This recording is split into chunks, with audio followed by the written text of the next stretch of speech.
Hello student, आज आपको एक नया टॉपिक विभव मापी बताया जा रहा है। पोटेंशियोमीटर विभव मापी के द्वारा किसी सेल का विद्युत वाहक बल एक किसी वैद्युत परपथ के किन्हीं दो बिंदुओं के बीच विभवांतर यथार्थपूर्वक मापा जा सकता है। ये लिखना है। सिद्धांत में क्या लिखेंगे? इसमें एक समान व्यास का एक लंबा धातु का तार AB होता है। तार के A सिरे से एक संचायक बैटरी के ध्रुवों को जोड़ देते हैं और इस संचायक बैटरी के ऋण ध्रुव से धारा नियंत्रक RH एवं कुंजी द्वारा तार के B सिरे से जोड़ देते हैं। जिस सेल का विद्युत वाहक बल मापना होता है उसके पॉजिटिव टर्मिनल को धन ध्रुव को तार के A सिरे से जोड़ देते हैं। ऋण ध्रुव को धारा मापी जिसे गैल्वेनोमीटर कहते हैं के द्वारा एक जॉकी से जोड़ देते हैं। और आ रही है। इस टॉपिक में विभव प्रवणता का भी इस्तेमाल होगा। इसकी परिभाषा क्या है? तार के प्रति एकांक लंबाई में होने वाले पोटेंशियल ड्रॉप या विभव पतन को विभव प्रवणता कहते हैं। अब देखिए इसी में और आगे, यहाँ जॉकी को इस तार के सबसे पहले क्या करें, कुंजी को बंद करके धारा नियंत्रक के द्वारा धारा को बढ़ाया घटाया जा सकता तार AB में। तो कुंजी को ऑन कर दिया, फिर जॉकी को तार के बिंदु J1 पर स्पर्श कराया। बिंदु पर J1 पर स्पर्श कराने से धारा मापी में एक और विक्षेप आता, मान लो बाईं तरफ विक्षेप आता है। तो इस समय बिंदुओं A और J1 के बीच विभवांतर सेल के विद्युत वाहक बल से कैसा होता है?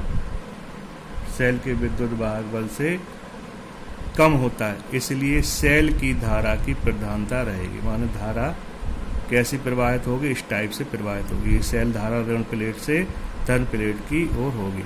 इस समय क्या है? बिंदुओं A और J1 के बीच विभवांतर का मान सेल के विद्युत वाहक बल से कम है, इसलिए सेल की धारा की प्रधानता रहेगी। तो धारा की दिशा इस टाइप से। अब जॉकी को तार के बिंदु J2 पर स्पर्श कराते हैं दूर जा करके, फिर विक्षेप अब दूसरी दिशा में आया तो समझ लो सर्किट भी सही जोड़ा है, दूसरी दिशा में विक्षेप आया। यहाँ पर क्या होता है? इस समय बिंदुओं A और J2 के बीच विभवांतर का मान इस सेल के विद्युत वाहक बल से ज़्यादा होता है, इसलिए संचायक बैटरी की धारा की प्रधानता रहेगी। तो धारा कैसी दिशा में बहेगी? AEJ2 दिशा में धारा AEJ2 से होती हुई धारा प्रवाहित होगी। अब स्पष्ट है, J1 पर विक्षेप इधर आ रहा है, J2 पर विक्षेप इधर आ रहा है, तो इनके बीच में एक बिंदु कहीं पर J ऐसा होना चाहिए जिस पर जॉकी को स्पर्श कराने से धारा मापी में कोई विक्षेप ना आए। नीडल कहाँ पर आ गई? 0 पे आई। धारा मापी में कोई विक्षेप ना आए तो ये संतुलन की स्थिति प्राप्त होगी। इसे शून्य विक्षेप की स्थिति भी कहते हैं। इस विक्षेप की स्थिति में क्या हुआ? बिंदुओं A व J के बीच विभवांतर बराबर सेल का विद्युत वाहक बल कैपिटल E। माना कि विभव मापी के तार AB में I वैद्युत धारा प्रवाहित हो रही है एवं इसके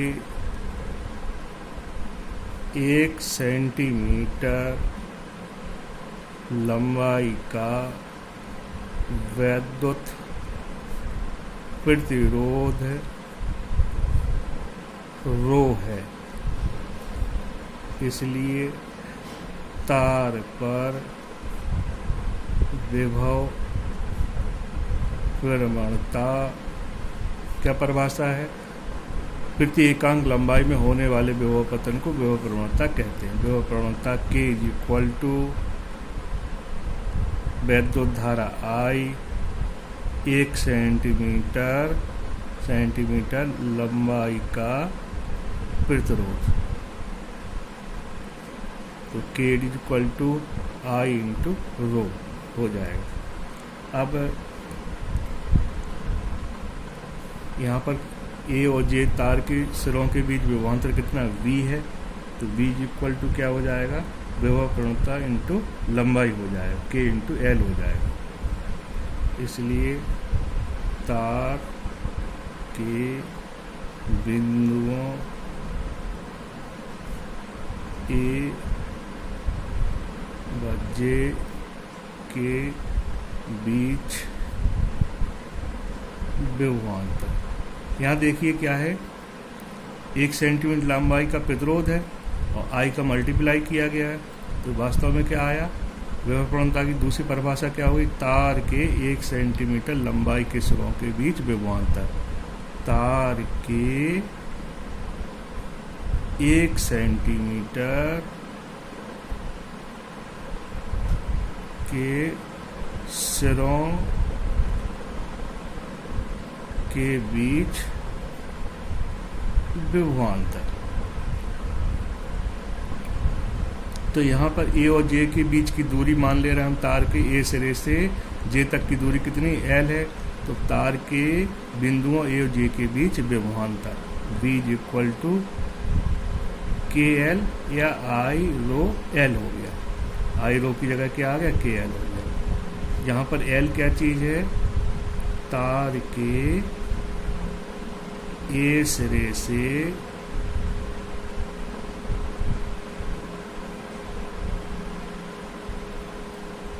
शून्य विक्षेप की स्थिति कहाँ पर आई? J तक की दूरी आ गई। तो अभी क्या रिजल्ट आया था? बिंदु A और G के बीच विभवांतर सेल के विद्युत वाहक बल के बराबर होता है, अतः E equal to V equal to KL या E बराबर K इंटू L के विभव मापी का सिद्धांत है। विभव मापी के उपयोग विभव मापी के दो उपयोग हैं। पहला उपयोग है दो सेलों के विद्युत वाहक बलों की तुलना, और दूसरा है किसी सेल के आंतरिक प्रतिरोध ज्ञात करना विभव मापी की सहायता से। तो पहला है विभव मापी की सहायता से दो सेलों के विद्युत वाहक बलों की तुलना करना, comparison of the EMFs of two cells. इसमें देखिए एक विभव मापी का एक लंबा तार होता है, एक लंबा तार दिखाया गया है, इस टाइप के ये भी तार है। तार के ए सिरे से संचायक बैटरी B1 के धन ध्रुव को जोड़ देते हैं और ऋण ध्रुव को धारा नियंत्रक RH एवं कुंजी K1 के द्वारा तार के B सिरे से जोड़ देते हैं। जिन सेलों के विद्युत वाहक बलों E1 E2 की तुलना करनी होती है, उनके धन ध्रुवों को तार के ए सिरे से जोड़ देते हैं और इन सेलों के ऋण ध्रुवों को एक द्विमार्गी कुंजी K2 के द्वारा, दो मार्गों वाली कुंजी K2 के द्वारा एक धारा मापी शंट भी लगा है, धारा मापी शंट युक्त धारा मापी कैपिटल G के द्वारा जॉकी को जोड़ देते हैं, जॉकी J को जोड़ देते हैं। जॉकी को तार पर कहीं पर भी स्पर्श कराया जा सकता है। तो कुंजी K1 को बंद कर देते हैं, ऑन कर देते हैं, तो संचायक बैटरी से तार AB में धारा प्रवाहित होने लगती है, ये धारा प्रवाहित होने लगती है।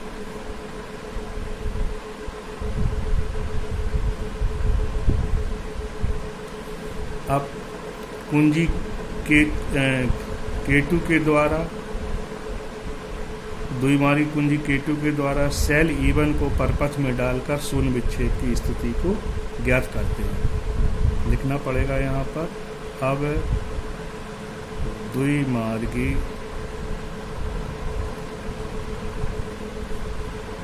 कुंजी K2 के द्वारा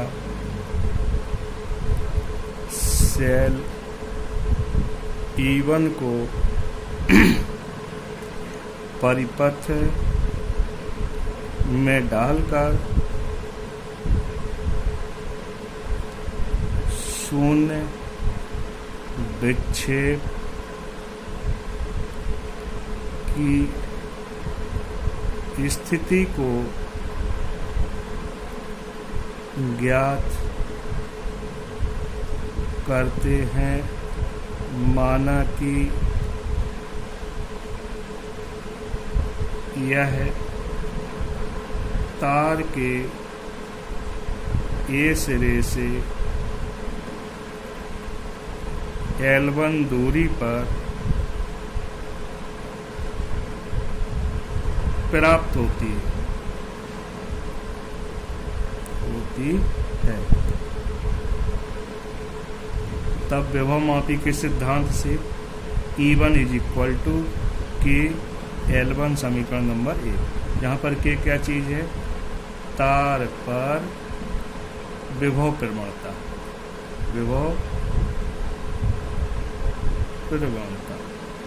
पोटेंशियल ग्रेडियंट ऑन वायर। अब इसी प्रकार द्विमार्गी कुंजी K2 के द्वारा सेल E2 को इस सर्किट में डालकर शून्य विक्षेप की स्थिति इस जॉकी के द्वारा प्राप्त करते हैं। माना कि यह तार के ए सिरे से L2 दूरी पर प्राप्त होती है। लगभग एक तार की लंबाई 100 सेंटीमीटर होती है। तो उसी अनुमान से वहाँ पर प्रैक्टिकल भी करना है आपको। अब सेल E2 को परिपथ में डालकर शून्य विक्षेप की स्थिति को ज्ञात करते हैं।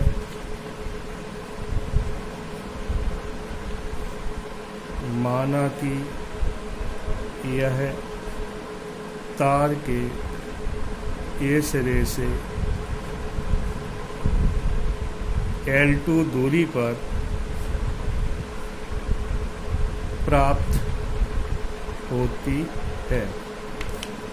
तब सेल E2 का विद्युत वाहक बल E2 = KL2 समीकरण नंबर 2। समीकरण 1 में 2 से भाग देते हैं। समीकरण नंबर 1 कौन सा है? ये है E1 = KL1। तो E1 लेफ्ट हैंड साइड में लेफ्ट हैंड का डिवाइड हो जाएगा, राइट हैंड में राइट हैंड का। K से K कैंसिल हो जाएगा। E1/E2 = L1/L2। इस सूत्र के द्वारा दो सेलों के विद्युत वाहक बलों की तुलना की जा सकती है। विभव मापी का दूसरा उपयोग विभव मापी से किसी सेल का आंतरिक प्रतिरोध ज्ञात करना। To determine the internal resistance of a cell by potentiometer. इसके लिए सर्किट डायग्राम यहाँ शो किया गया है। विभव मापी का तार ए बी है। इसके तार के ए सिरे से संचायक बैटरी के धन ध्रुव को जोड़ देते हैं। ऋण ध्रुव को धारा नियंत्रक RH कुंजी K1 द्वारा तार के बी सिरे से जोड़ देते हैं। जिस सेल का आंतरिक प्रतिरोध ज्ञात करना होता है, आंतरिक प्रतिरोध r ज्ञात करना होता है, उसके धन ध्रुव को तार के ए सिरों से जोड़ देते हैं। सेल के परपथ में एक कुंजी K2 के द्वारा एक प्रतिरोध बक्स रेजिस्टेंस बॉक्स जोड़ देते हैं और ऋण ध्रुव को धारा मापी शंट युक्त धारा मापी G के द्वारा एक जॉकी को जोड़ देते हैं। जॉकी को विभवमापी के तार AB के किसी बिंदु पर स्पर्श कराने की व्यवस्था होती है। अब कुंजी K1 को बंद करके माने ऑन करके संचायक बैटरी B1 के द्वारा, ये संचायक बैटरी है, संचायक बैटरी B1 के द्वारा तार AB में धारा को प्रवाहित कराते हैं। कुंजी K2 के खुले होने पर कुंजी K2 के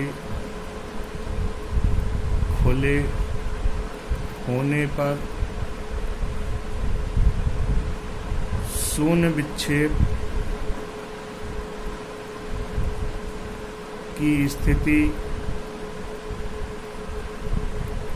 तार के A सिरे से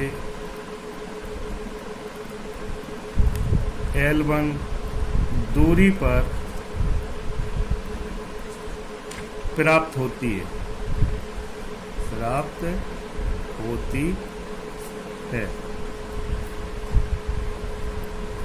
तो सेल कैसा, इस समय सेल कैसे परपथ पर है? खुले परपथ पर है। इस समय सेल खुले परपथ पर है, खुले परिपथ पर है। तो सेल के समय पर विभवांतर उसके विद्युत वाहक बल के बराबर होगा। तो E is equal to K L1 समीकरण नंबर 1 हो गया, जहाँ पर K क्या चीज है? तार पर विभव प्रवणता, तार पर विभव प्रवणता। अब कुंजी K2 को बंद करके और प्रतिरोध बक्स द्वारा कोई उचित प्रतिरोध कैपिटल R सेल के परपथ में डालकर शून्य विक्षेप की स्थिति को ज्ञात करते हैं। यहाँ लिखना पड़ेगा आपको, कुंजी K2 के बंद माने ऑन करने पर, अभी ऑफ थी, करने पर शून्य विक्षेप की स्थिति तार के A सिरे से L2 दूरी पर प्राप्त होती है।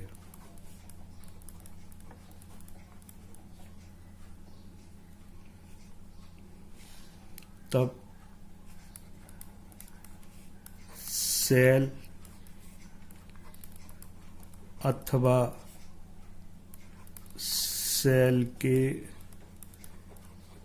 परिपथ में डाले गए प्रतिरोध के सिरों पर विभवांतर V equal KL2 equation number 2 समीकरण 1 में 2 का भाग देते हैं। समीकरण 1/2, तो लेफ्ट हैंड साइड में लेफ्ट हैंड का डिवाइड हो जाएगा, राइट में राइट हैंड का। तो E/V is equal to L1/L2 equation number 3। अब सेल का आंतरिक प्रतिरोध, सेल का आंतरिक प्रतिरोध इस सूत्र से भी ज्ञात किया जा सकता है। ये हम लोग पहले शुरू में पढ़ चुके इस चैप्टर में। कैपिटल R E/B -1, तो यहाँ से वैल्यू प्लेस कर दें। E/B की वैल्यू कितनी है? L1/L2 इस जगह पे आ जाएगी। तो small r is equal to capital R L1/L2 -1। इस सूत्र की सहायता से सेल का आंतरिक प्रतिरोध ज्ञात किया जा सकता है। अब आपका ये अध्याय, ये लेसन, ये यूनिट समाप्त हुई है। आपको कुछ आंकिक प्रश्न बताए जाएंगे।